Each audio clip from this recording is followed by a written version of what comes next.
Students, good morning. शुभ प्रभात विद्यार्थियों। कक्षा 9 की गणित के लिए कल तक के जो हमारे लेक्चर थे उनमें हमने परिमेय संख्या तक ज्ञात कर लिया था कि परिमेय संख्या कौन कौन सी होती है और उनकी प्रॉपर्टीज क्या क्या होती है। आज मैं आपको अपरिमेय संख्या के बारे में बताऊंगा। अपरिमेय संख्या का इंट्रोडक्शन मैंने कल के लेक्चर में आपको दिया था। तो अब आप अपरिमेय संख्या के बारे में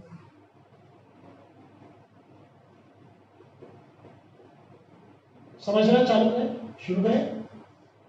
अपरिमेय संख्या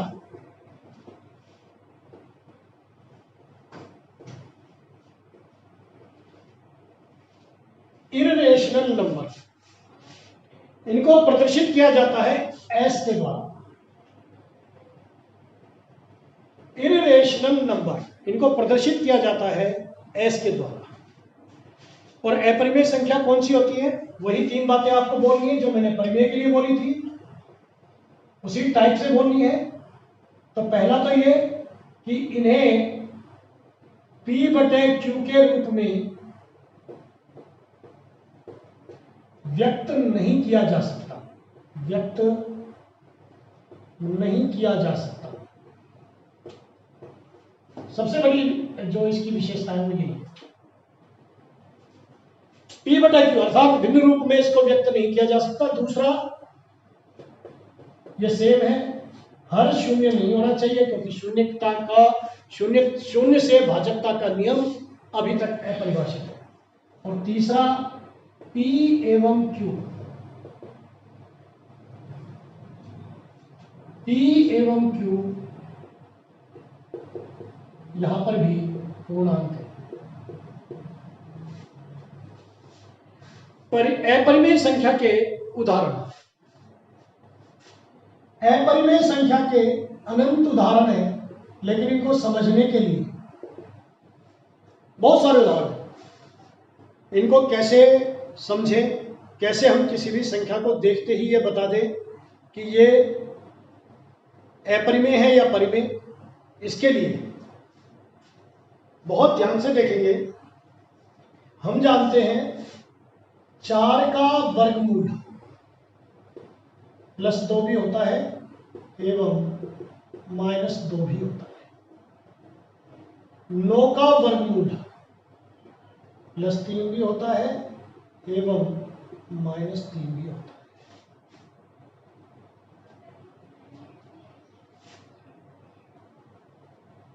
+2 +3 इसकी धनात्मक वर्गमूल संख्याएं हैं, -2 -3 ऋणात्मक वर्गमूल संख्याएं। फिलहाल आप चिन्हों को छोड़ दें, समझने के लिए वो बेटर रहेगा। तो 1 का वर्ग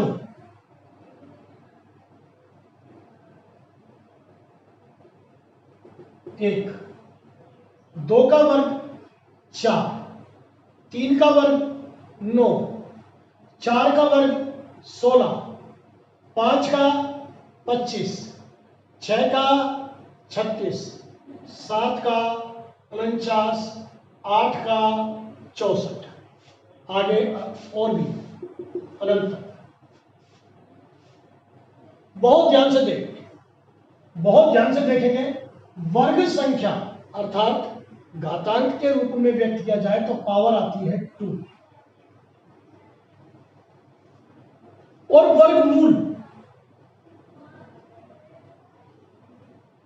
वर्गमूल को घातांक रूप में देखा जाए तो पावर आती है 1/2।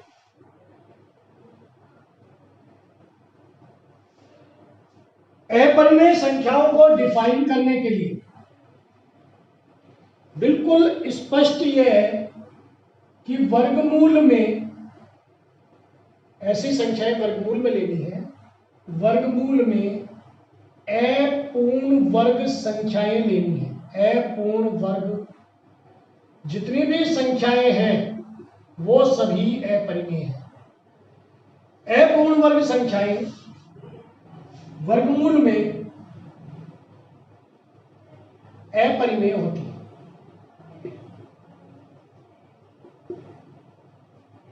जैसे अब बोलिए उदाहरण,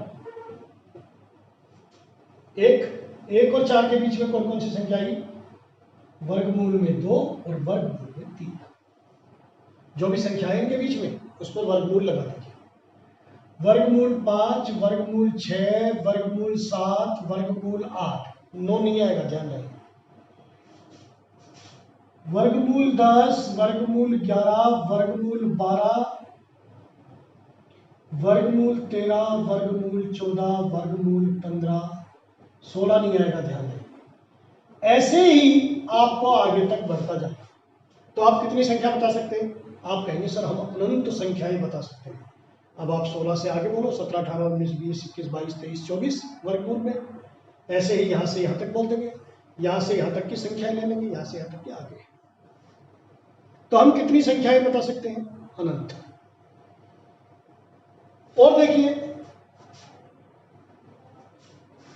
x गुणा x गुणा x, x की पावर 3। x की पावर 3 को बोला जाता है x का घन। क्या बोला जाता है? x का घन। और घन की विपरीत संक्रिया कहलाती है घनमूल। घन होती है किसी भी संख्या का क्यूब और घनमूल होता है किसी भी संख्या की पावर 1/3। इसका मतलब क्या हुआ कि घनमूल में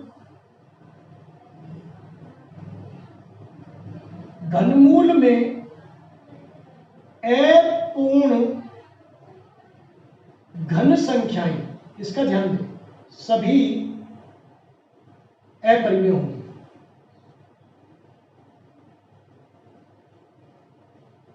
अपरिमेय होती है।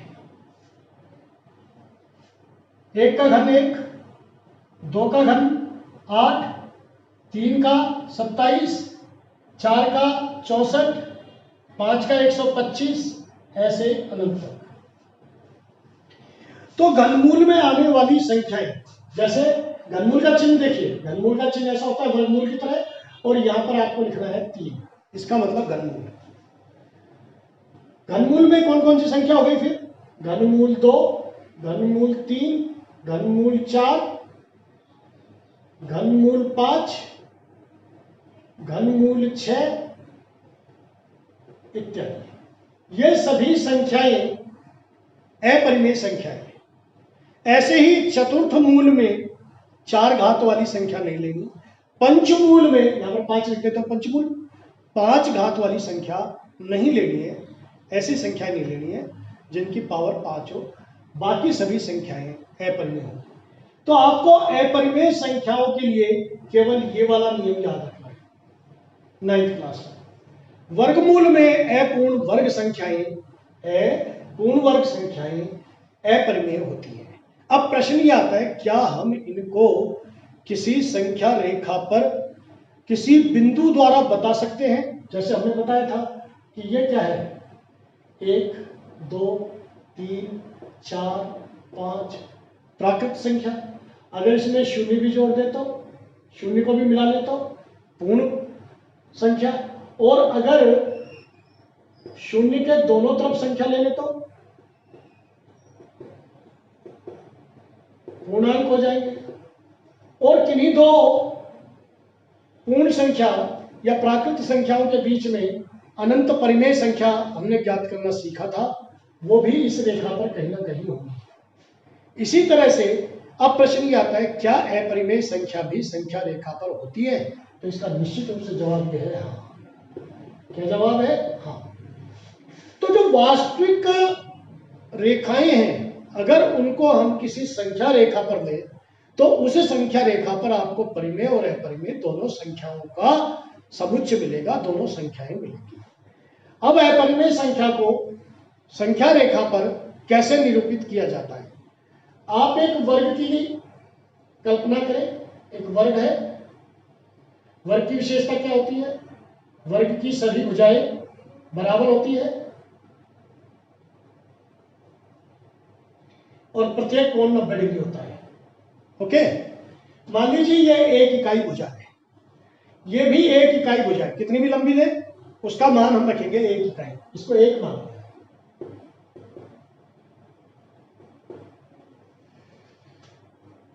तो आप मेरे को ये बताइए AC का मान क्या होगा। AC का मान कैसे ज्ञात करेंगे हम? पाइथागोरस सूत्र से। पाइथागोरस सूत्र से इस त्रिभुज का जो विकर्ण है वो हो गया AC। AC बराबर अंडर रूट आधार स्क्वायर और लंब स्क्वायर, यानी कि 1 का स्क्वायर प्लस 1 का स्क्वायर, यह आया 1 + 1 अर्थात अंडर रूट 2। इसका मतलब क्या हुआ कि ये वाली भुजा जितनी लंबी है उसका मान अंडर रूट 2 है। आपने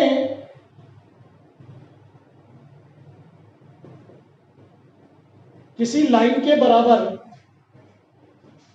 किसी रेखा के बराबर रेखा खींचना सीखा होगा। अब आप इसे इस संख्या रेखा पर कैसे ले सकते हैं? मान लीजिए ये 1 है, यहां पर 2, यहां पर 3, तो इस अंडर रूट 2 को संख्या रेखा पर लेने के लिए A को केंद्र माने, यहां पर प्रकार की नोक लगाए, ये दूरी को मेजर कर ले, या तो इसका चाप लगा दें और या फिर इस तरह से प्रकार की नोक यहाँ रखते हुए पेंसिल को ऐसे करके नीचे लिया, ये हो गया आपका अंडर रूट 2। अंडर रूट 2 इस संख्या रेखा पर यहां है, ठीक। इसी तरह से यदि अंडर रूट 3 निकालना हो तो अंडर रूट 3 निकालने के लिए पहले हमें संख्या रेखा पर अंडर रूट 2 की लोकेशन मालूम करनी है कि अंडर रूट 2 कहां पर है संख्या रेखा पर। दोबारा सीखिए, ये तो हुआ अंडर रूट 2 का निरूपण। अब अंडर रूट 3 के लिए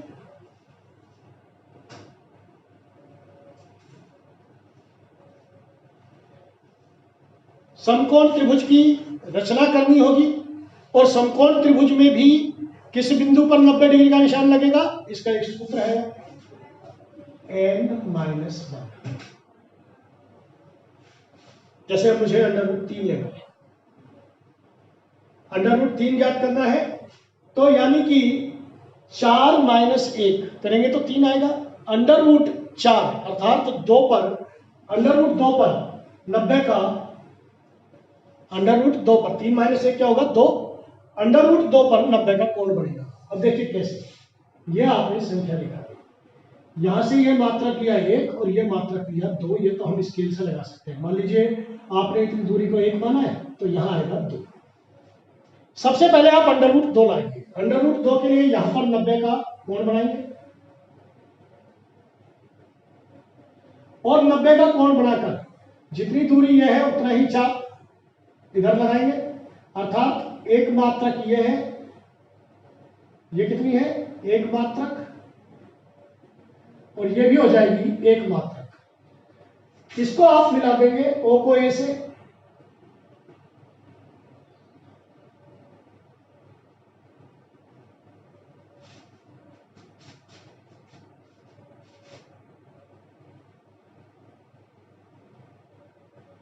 एक मात्रक ये है, एक मात्रक ये है, 90 डिग्री का कोण आप बना लेंगे। इस तरह से समकोण त्रिभुज की रचना हो गई।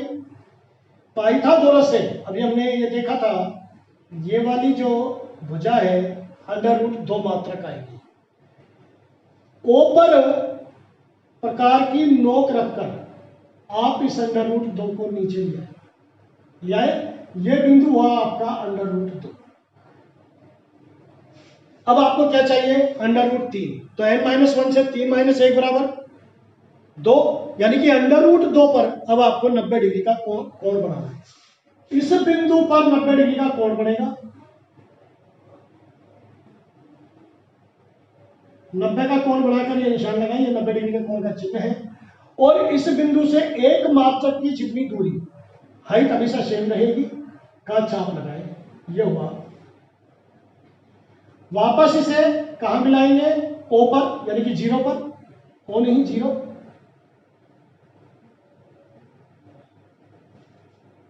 तो ये वाली दूरी कितनी होगी?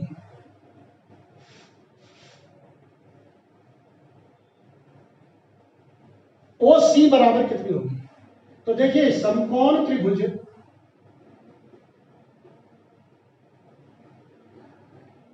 OCD में, ODC में, जिस बिंदु पर कोण बनता है उसको पहले लिखेंगे, ODC में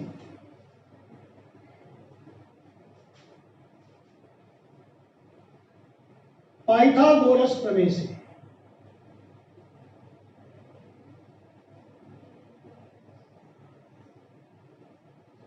OC बराबर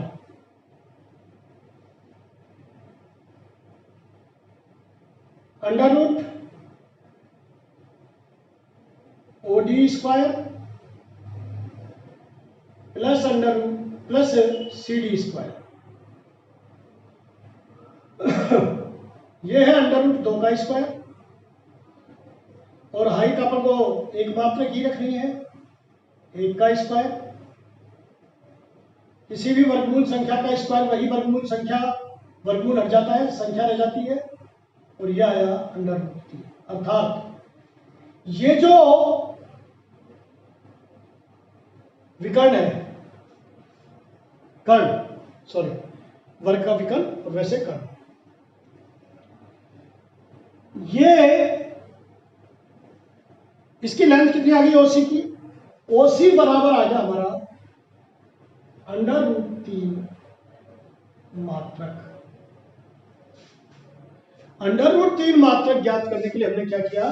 अंडर रूट 2 पर 90 का कोण बनाया, 1 इकाई का चाप काटा, और जहां ये बिंदु कटा उसको 0 से मिलाते हुए अब इसको नीचे लिया, संख्या रेखा पे लिए हुए प्रकार की सहायता से इस तरह से यह आ गया आपका अंडर रूट 3। अगर अंडर रूट 3 पर 90 का कोण बनाएंगे तो क्या आएगा? 3, और यह एक हो जाएगा 4, यानी कि अंडर रूट 4। अंडर रूट 4 का मतलब 2, अर्थात वो चिन्ह आपको यहां पर 2 इकाई पर आकर मिलेगा। अगर 2 पर मैं 90 डिग्री का कोण बना के 1 इकाई का चाप काटूं तो ये मुझे मिलेगा 2 का स्क्वायर 4 और 1 का स्क्वायर 1, अर्थात अंडर रूट 5। किसी भी अपरिमेय संख्या को आप इस तरह से संख्या रेखा पर निरूपित कर सकते हैं। तो under root 2, under root 3, under root 5 ये आपके कोर्स में है, घर पर प्रैक्टिस करें। Under root 2, under root 3, under root 5। Under root 2 के लिए 90 का कोण यानी कि समकोण त्रिभुज कहां बनेगा? 1 पर। अंडर रूट 3 के लिए समकोण कहां बनाना पड़ेगा आपको? अंडर रूट 2 के मार्ग पर। और अंडर रूट 5 के लिए आपको समकोण बनाना पड़ेगा अंडर रूट 4 यानी कि 2 पर। इस तरह से अपरिमेय संख्याओं का संख्या रेखा पर निरूपण हमने देखा है। और अगर आप हाइट को हमेशा कांस्टेंट रखते हैं कि 1 इकाई ही रखनी है, तो किसी भी संख्या की संख्या रेखा पर निरूपण के लिए अंडर रूट n-1 का सूत्र ध्यान रखें। आपको अंडर रूट 2 बनाना है तो 2 - 1 यानी कि 1 पर 90 का कोण बनेगा। अंडर रूट 3 बनाना तो 3 - 1 अंडर रूट 2 पर बनेगा। इस तरह से आपको अपरिमेय संख्याओं के निरूपण की विधियां जो है बताई गई है, और अपरिमेय संख्या का भिन्न रूप में निरूपण मैंने बता दिया है। अब कल मैं आपको दशमलव रूप में, ये तो रहा भिन्न रूप में, P/Q की फॉर्म में अपन ने डिफाइन किया है, P/Q के रूप में अपन ने डिफाइन किया है परिमेय संख्या को भी और अपरिमेय संख्या को। अर्थात परिमेय और अपरिमेय संख्या को P/Q के रूप में हमने डिफाइन किया और निरूपित किया। प्राकृत संख्या को, पूर्ण संख्या को, पूर्णांक को, भिन्न को और अपरिमेय संख्याओं का निरूपण भी हमने संख्या रेखा पर देखा। कल मैं आपको दशमलव रूप के बारे में कैसे व्याख्या होगी परिमेय संख्याओं की दशमलव रूप से और अपरिमेय संख्या की, इस बारे में बताऊंगा। Thank you very much. Now it is over for today. कल फिर मिलेंगे।